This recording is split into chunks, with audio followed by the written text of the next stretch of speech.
কোরআন হাদিসের বাইরে মন গড়া কোনো কাজ করলে একটু আগে যেটা বললাম সওয়াবের পরিবর্তে আরো কি হতে পারে।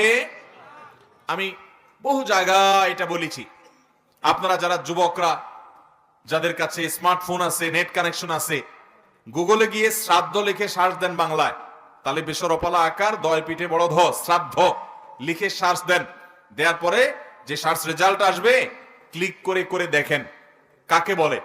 শ্রাদ্ধ হলো আমাদের হিন্দু ভাই বোনরা তাদের ধর্ম, তাদের ধর্মমত, তাদের ধর্ম তারা পালন করুক, তাদের ব্যাপার।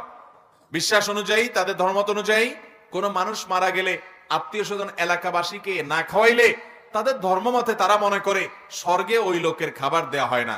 ইসলামে এরকম কোনো কথা বলা, যার কারণে এই মানুষ মারা যাওয়ার পরে জিয়াফত, মেজবানি, 3 দিনা, 7 দিনা, 40 দিনা, কুলখানি যেসব অনুষ্ঠান হয় এগুলো সবগুলো আসছে ওই শ্রাদ্ধ থেকে। আচ্ছা, আমাদের নবীজির ওয়াফাতের পর মক্কাতে কত হাজার মানুষ খাওয়াইছে সাহাবীরা বলতে পারবেন? একটা জাল হাদিস খুঁজে নিয়ে আসিয়েন তো। আবু বকর সিদ্দিক রাদিয়াল্লাহু তাআলা আনহু মারা যাওয়ার পর ইসলামের প্রথম খলিফা, সাহাবীরা কত হাজার মানুষ খাওয়াইছে? তাহলে আমরা ইসলামের নামে এই ধরনের বিদআত থেকে বেঁচে থাকবো ইনশাআল্লাহ। আল্লাহ আমাদেরকে বেঁচে থাকার তৌফিক দান করুন।